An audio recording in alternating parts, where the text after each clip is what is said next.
గురుజీ గారు, మనం దేవాలయానికి వెళ్ళిన తర్వాత మనం ప్రదక్షిణలు చేస్తున్నప్పుడు చాలామంది మూల విరాట్ వెనుక మొక్కుతూ ఉంటారు. అంటే ఏది గుడి వెనక భాగాన గుడి వెనక భాగాన ప్రదక్షిణలు చేసేటప్పుడు ఇలా మొక్కుతూ అంటే వెళ్తూ ఉంటారు. భక్తి కొద్దీ నేను వెనక భాగాన కూడా మొక్కుతున్నాను అని మొక్కుతుంటారు, కానీ ఖచ్చితంగా మొక్కాలని రూల్ ఏం లేదమ్మా. శాస్త్రంలో ఎక్కడ కూడా వెనకాతలే మొక్కాలి ఇట్లాంటివి ఏం లేదు. గోవుకి చెప్పారు, గోవుకి ముందు భాగం కాకుండా వెనక భాగం నమస్కరించుకోవాలి అని చెప్పడం జరిగింది గోవుకి. సాధారణంగా వెనక భాగంలో నెగిటివ్ ఎనర్జీ అనేది ఉంటూ ఉంటుంది అని చెప్తూ ఉంటారు. అలా మొక్కొచ్చు. ఏముండదు, వెనక భాగంలో నెగిటివ్ ఎనర్జీ ఎందుకు ఉంటుంది? అట్లా ఏం లేదు, ఉండదు. నెగిటివ్ ఎనర్జీ ఉండదు. ఎప్పుడు కూడా ఆలయంలో కంప్లీట్ పాజిటివ్ ఎనర్జీ ఫామ్ ఎక్కువ అయి ఉంటుంది. అందుకే మనం లోపలికి వెళ్ళినప్పుడు ప్రశాంతతను పొందుతాము. అదే నెగిటివ్ ఎనర్జీ ఉంటే కనుక ఆలయంలోకి వెళ్ళి ప్రశాంతత ఎందుకు పొందుతాం? మనం లాజిక్ ఆలోచించాలి కదా. గురూజీ గారు, మనం ఎప్పుడైనా ఇంట్లో పూజ చేసుకునేటప్పుడు సాధారణంగా పంచోపచారాలు, షోడశోపచారాలు అని చెప్తూ ఉంటారు. ఆ రెండింటి మధ్య సంబంధం ఏంటి? ఏ విధంగా చేసుకోవాలి? అవి అంటే ఏంటి? ఆ రెండింటి మధ్య సంబంధం కాదు అక్కడ. మీరు 64 ఉపచారాలు కూడా ఉంటాయి. షోడశోపచారాలు కాకుండా 64 ఉపచారాలు ఉంటాయి. అది చాలా రేర్గా చేస్తూ ఉంటారు. షోడశోపచారాలు అంటారంటే ఏంటి? ఆసనం, అగ్యం, నీళ్ళు ఇవ్వడం, అంటే అగ్యం అంటే నీరు వేయడం, అదేవిధంగా యజ్ఞోపవేత ధారణ, ఇలాగా 16 ఉంటాయి. నైవేద్యం, దీపం, ధూపం అన్ని కలిపి. అది చేయలేని వాళ్ళు పంచోపచారాలు చేస్తారు. అంటే ఏమిటి? మీకున్న సమయం, మీకున్న వనరులు, మీకు సమయం లేదు, మీకు తెలియదు పూర్తిగా. కనీసం పంచోపచారం అంటే ఏమిటి?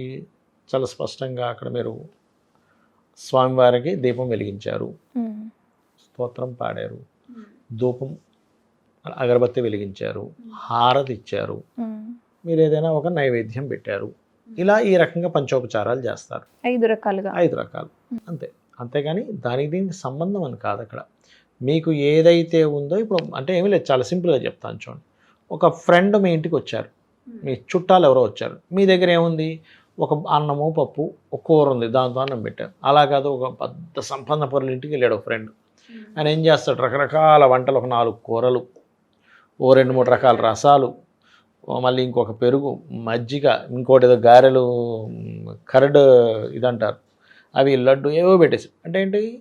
అతను ఆనందంతో పెట్టి ఉండొచ్చు, నా దగ్గర ఉంటుందని చూపించుకుని పెట్టి ఉండొచ్చు, ఆప్యాయంగా పెట్టి ఉండొచ్చు. అంటే ఏమిటి? మీరు ఎంత మీ ఇష్టాన్ని బట్టి మీరు చేయాలి. ఇక్కడ మీరు షోడశోపచారాలు చేస్తున్నారా, 64 ఉపచారాలు చేస్తున్నారా, పంచోపచారాలు చేస్తున్నారా ముఖ్యం కాదు. మీరు ఎంత భక్తిగా చేస్తున్నారు, అక్కడ మీ మనసు ఎంత లగ్నమైంది ఈజ్ మోస్ట్ ఇంపార్టెంట్. మీరు భక్తి లేకుండా 64 ఉపచారాలు చేసిన భగవంతుడికి అది వెళ్ళదు. భక్తిగా మీరు 5 ఉపచారాలు చేసినా వెళ్తుంది. ఎలా అంటే, ఒక ఫ్రెండ్, మనకి ఒక చుట్టం వచ్చినప్పుడు ఎంతో ప్రేమగా ఒక గ్లాసు నీళ్ళు అందించినా హ్యాపీ ఫీల్ అవుతాడు, చక్కగా పలకరిస్తే. అలా కాకుండా మీరు మొహం ఎలాగో పెట్టుకొని ఇవన్నీ తినండి, మీకు ఏదేనండి, ఏం చేస్తాం, ఈ మా తలకాయ ఇలా ఉంది, వచ్చావు కాబట్టి పెట్టాలి. మా ఇంట్లో మా అమ్మ ఊరుకునేలాగే లేదు మీకు పెట్టకపోతే, కానీ నా కర్మ, నేను ఏం చేస్తాను, నా వల్ల అవ్వట్లేదు అనుకున్నప్పుడు పరిస్థితి ఏంటి? ఎందుకు రావచ్చాను వీడి ఇంటికి, ఇంకోసారి రాకూడదు అంటే మనిషి ఎలా అనుకుంటాడు. దేవత ఏం చేస్తుంది? ఇంకోసారి రాదు, అట్నుంచి అంటే వెనక్కి తిరిగి వెళ్ళిపోతుంది. లేదా ఆ వ్యక్తిని అనకపోయినా ఇంట్లో ఏదో ఓ పక్క గొడవ పడుతూ ఓ పక్క ఏదో పెడుతున్నాం ఫ్రెండ్కి, ఏమిట్రా వీళ్ళ ఇంట్లో ఈ గోల అని అనుకుంటుంది. అలాగే భగవత్ సంబంధించిన పూజ చేసేటప్పుడు శ్రద్ధగా చేయాలట, మనసు లగ్నం చేసి చేయాలి. అప్పుడే, లేకపోతే 3 రోజుల పాటు అలా ఏదైనా గొడవ వస్తే పూజ చేసేటప్పుడు ఎవరి మీద మీరు అరిచారనుకోండి, ముండనం చేసుకోమని చెప్పింది శాస్త్రం. అంటే గుండు కొట్టించుకొని 3 రోజులు ఉపవాసం ఉండాలట.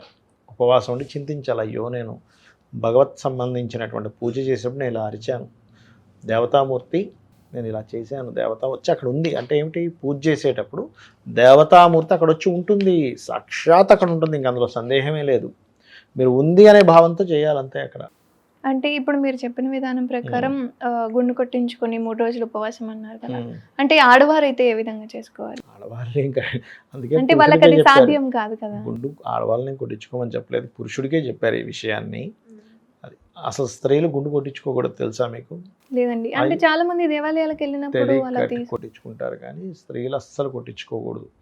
3 కత్తెరలు అంటారు, ఇంత కత్తెరలు ఇవ్వాలి. గుండు అస్సలు కొట్టించుకోకూడదు. ఎవరు కొట్టించుకోవాలంటే చిన్న పిల్లలు ఉంటారు, వాళ్ళకి కొట్టచ్చు, తప్పులేదు. మొక్కు ఉంటుంది కదా చిన్నప్పుడు, మొక్కు చిన్నపిల్లలు కొట్టచ్చు, ఏది 2-3 సంవత్సరాల పిల్లలు ఉంటారు.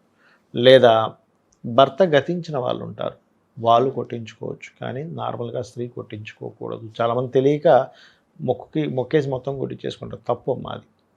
అది కేవలం 3 కత్తెరలు ఇంత భాగం ఇస్తారు. అది కొట్టించుకోవడంతో సమానం, గుండు కొట్టించుకోవడంతో సమానం. అది ముండనం చేయించుకోవడంతో సమానమే. అది పొరపాటును కూడా అలా చేయకూడదు. తెలియక చాలామంది గుండు కొట్టించేసుకుంటారు. కొట్టించుకుంటారు.